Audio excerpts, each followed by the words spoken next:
Muy buenas tardes. El día de hoy, mi grupo, el cual está conformado por Eliana Patricia Carvajalino, Vanessa Gutiérrez Salazar y quien les habla, Pablo Roberto Gómez Cardosa, les vamos a hablar sobre tres temas de la materia de seguridad social, los cuales son teoría general de los riesgos en seguridad social, sistema general de riesgos laborales y sistema pensional.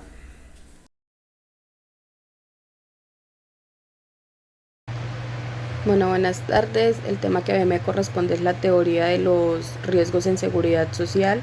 La teoría de los riesgos en seguridad social básicamente son aquellas contingencias como enfermedades que se les presentan a las personas y dejan como consecuencia una pérdida emocional, económica y todas aquellas que generen una carga como tal para el Estado. Existen también dos tipos de riesgos. Uno son los riesgos de origen común, que son los que se presentan como tal en la cotidianidad, y los riesgos de origen laboral, que son los que se presentan en el ambiente laboral o como los llamamos coloquialmente, trabajando. También existen 8 tipos de riesgos o 8 clases de riesgos. La primera es enfermedad común, también está la maternidad, el accidente de trabajo, también se encuentra las enfermedades laborales, la invalidez, la vejez y también la muerte y por último el desempleo. Las enfermedades comunes son patologías que no tienen ninguna relación en situaciones laborales. La maternidad básicamente es la condición de la mujer y está sujeta, esta maternidad está sujeta a prestaciones asistenciales y económicas. Cuando hablamos de accidentes de trabajo, los accidentes de trabajo son afectaciones derivadas de una labor de un trabajo que se esté desempeñando. Estas también cuentan con prestaciones económicas y asistenciales. Aquí solo marca la diferencia es que las prestaciones asistenciales son cubiertas por la ARL. Las enfermedades laborales son iguales a las enfermedades común, a diferencia de que también son cubiertas por la ARL. Cuando hablamos de invalidez, de vejez y de muerte, estas generan prestaciones económicas y también asistenciales. Y por último está el desempleo como la última clase de riesgo que existe. Estas generan prestaciones asistenciales solo cuando la persona está bajo el régimen subsidiado. Cabe resaltar que también existen riesgos que cuentan con dos tipos de protección. Por ejemplo, las prestaciones asistenciales, ellas cubren como tal lo que son medicamentos, radiografías, exámenes, etcétera, etcétera. Las económicas son un reconocimiento económico en signo pesos, el pago por las incapacidades, por las licencias de maternidad. La ley 100 es una disposición legal y es considerada como la materia de seguridad social en Colombia y está compuesta por 4 sistemas. El primer sistema es el Sistema General de Pensiones, el segundo es el Sistema General de Seguridad Social en Salud, el tercero hablamos de Sistema General de Riesgos Laborales y la última es Sistema General de Complementarios. Este conjunto de entidades está compuesto de forma mixta, el Estado y particulares.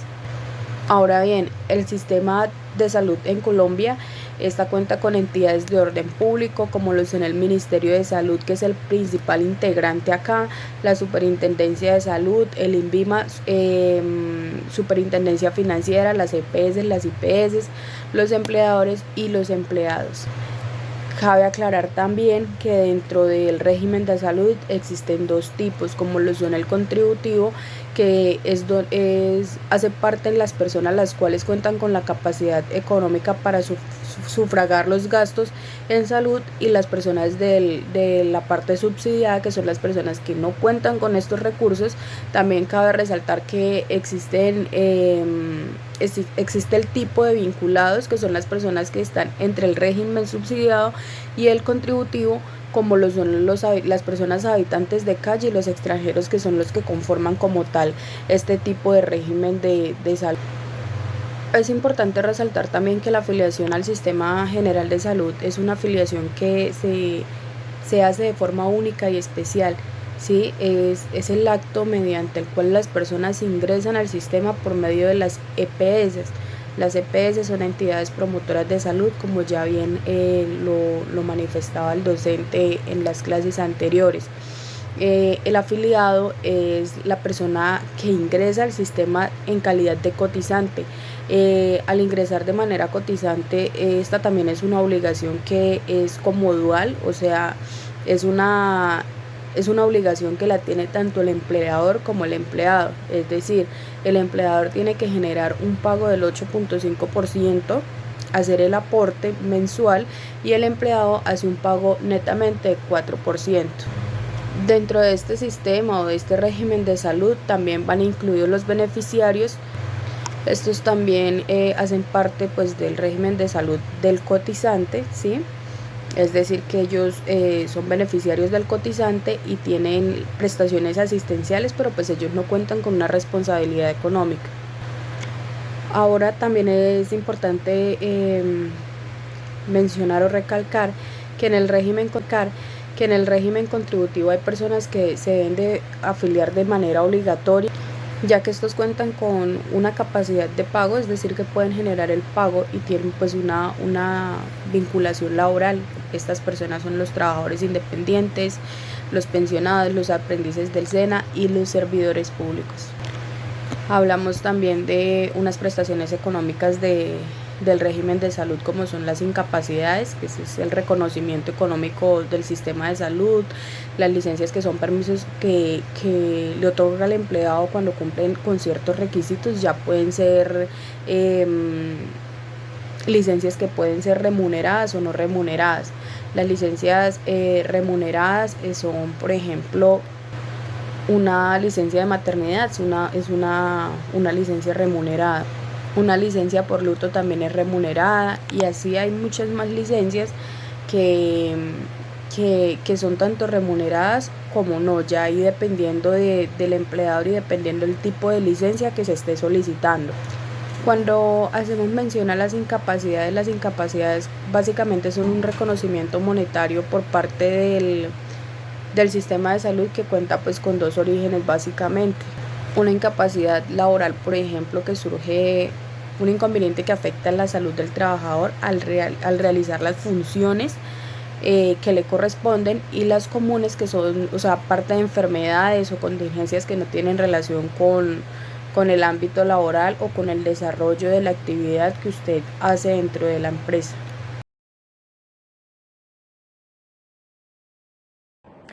Vamos a hablar del Sistema General de Riesgos Laborales, el cual se encuentra en la Ley 1562 del 2012, la cual modificó lo que anteriormente se determinaba como riesgos profesionales y está conformada por el Sistema General de Riesgos Laborales, Salud Ocupacional y el Programa de Salud Ocupacional. El accidente de trabajo, que se encuentra en el artículo 3 de la Ley 1562 del 2012.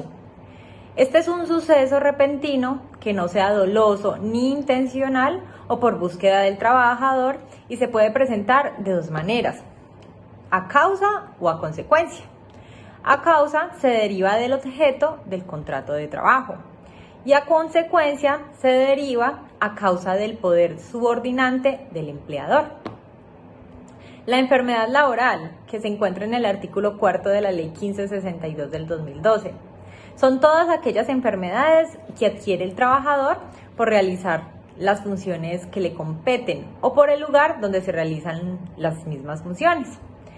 El incidente de trabajo son situaciones que suceden en el ambiente laboral sin afectar al trabajador, pero puede ser el causal de un accidente laboral.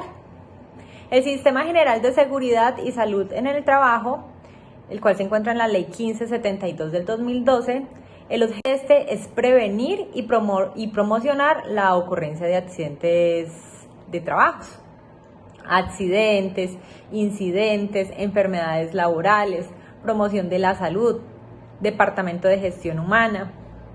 Los riesgos dentro de las empresas pueden ser químicos, físicos, psicológicos, ergonómicos. Estrés laboral, que es uno de los más propensos en generar riesgos y enfermedades de trabajo. El síndrome de burnout conocido como estar quemado al borde, o al borde del colapso. El tecnoestrés, que es un problema por las TICs. Bueno, el sistema está conformado por entidades tanto públicas como privadas. Las públicas son el Ministerio de Trabajo, el Fondo de Riesgos Laborales, el Ministerio de Salud, el Ministerio de Hacienda, juntas de calificación de invalidez, Dirección de Riesgos Laborales y la ARL, Superintendencia Financiera, Superintendencia en Salud, los mixtos, que están los empleados y los empleadores. Las obligaciones de las ARL, por ejemplo, las obligaciones del empleador, que es la afiliación, el aporte obligatorio y la afiliación de los empleados, el tecnoestrés, que es un problema por las TICs. Bueno, el sistema está conformado por entidades tanto públicas como privadas. Las públicas son el Ministerio de Trabajo, el Fondo de Riesgos Laborales, el Ministerio de Salud, el Ministerio de Hacienda, juntas de calificación de invalidez, Dirección de Riesgos Laborales y la ARL, Superintendencia Financiera, Superintendencia en Salud, los mixtos, que están los empleados y los empleadores. Las obligaciones de las ARL, por ejemplo, las obligaciones del empleador, que es la afiliación, el aporte obligatorio y la afiliación de los empleados de riesgos laborales, capacitaciones, otorgar elementos de protección personal. Y las obligaciones del trabajador es utilizar de forma correcta los elementos de protección personal, acatar las normas del empleador para la prevención de accidentes y de riesgos laborales. La obligación de la ARL es la asesoría, el acompañamiento a estos empleadores para el correcto cumplimiento de las funciones. Las personas obligadas a pertenecer al régimen de la ARL son los trabajadores bajo oral, los contratistas por prestaciones de servicios mayor a 30 días, pensionados bajo prestación de servicios. La cobertura del sistema de riesgos laborales, las asistenciales, que son las urgencias, hospitalarias, ayudas diagnósticas, procedimientos, promoción y prevención de enfermedades, rehabilitación, entrega de prótesis de origen laboral.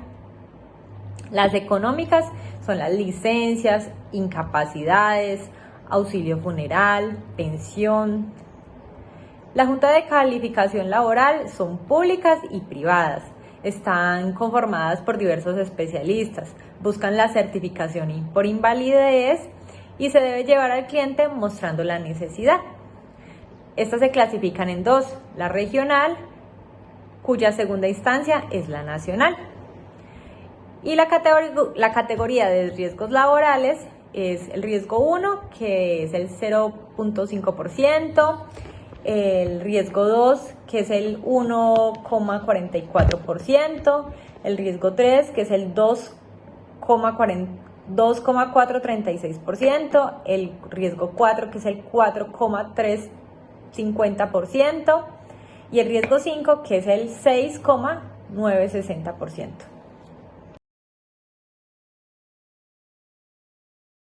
Yo les hablaré del Sistema General de Pensiones. Una de sus características es que este busca solventar las contingencias que se generan por la invalidez, la vejez o la muerte. También cabe aclarar que la pensión es un derecho que se transmite, mas no se hereda. El artículo 12 de la Ley 100 de 1993 nos aclara que existen dos tipos de regímenes pensionales. Uno, que es el prima media con prestación definida, y el otro, el ahorro individual con solidaridad. El de prima media con prestación definida no es más que un fondo común en donde todos sus afiliados hacen sus aportes y este solventa a quienes ya van alcanzando la pensión. El de ahorro individual con solidaridad, como su nombre lo indica, es un ahorro programado que hace cada cotizante y a un término definido para poder pensionarse. Una de las características de este régimen pensional es que para poder alcanzarlo por vejez es para los hombres una edad de 62 años y 1.300 semanas cotizadas, y para la mujer 57 años y 1.300 semanas cotizadas. También tenemos que aclarar que para ambos aplica tres tipos de pensión: pensión de vejez, pensión de invalidez y pensión de sobreviviente. Ahora les explicaré una por una. La pensión de vejez es aquella que se alcanza por la edad, es decir, se adquieren los requisitos mínimos, que son 57 años para las mujeres y 1.300 semanas, y para los hombres 62 años y 1.300 semanas. La pensión de invalidez se presenta cuando el cotizante sufre daños de salud. ¿Esto qué quiere decir? Bien sean laborales o de tipo común. ¿Esto qué quiere decir? Lo explico. Primero, para poder acceder a esta pensión se debe llevar un conducto. ¿El conducto cuál es? La persona se debe presentar ante una junta de calificación, la cual dice o determina qué tanto porcentaje de invalidez tiene la persona. Para poder alcanzar esta pensión de invalidez debe tener más del 50% de daño en la salud o de invalidez. Y por último, la pensión de sobreviviente no es más que aquella pensión que se le transmite a ciertas personas allegadas al cotizante. ¿Qué quiere decir? ¿Quiénes son? Su esposa, su compañera permanente, su hijo con una invalidez que demuestre que dependía 100% de su padre, el menor de edad o el hijo mayor de edad hasta los 25 años que se encuentre estudiando, y este estudio debe ser más un tecnólogo, más no puede ser un técnico, y debe ser de carácter diurno para poder acceder a esta pensión. Con respecto al fondo privado, que es el ahorro individual con solidaridad, cabe aclarar que allí es la persona quien se pone las metas a cuándo quiere pensionarse. Entonces, los aportes de este dependen de la cantidad de tiempo a la que pueda, en la que quiere pensionarse. Para los aportes en el fondo público se encuentran tanto a cargo del empleado, un porcentaje del empleador y otro porcentaje a cargo del trabajador. También cabe decir que quien hace estos aportes a la pensión es deber del empleador, y en caso de que éste no lo haga, deberá tener unas sanciones. Una de ellas, la más grave, es sostener la pensión o ser él quien pensione al trabajador por no hacer los aportes. Bueno, es así como en general los temas. Muchas gracias por la atención prestada. Espero que hayamos sido lo suficientemente claros sobre los temas. Que estén muy bien.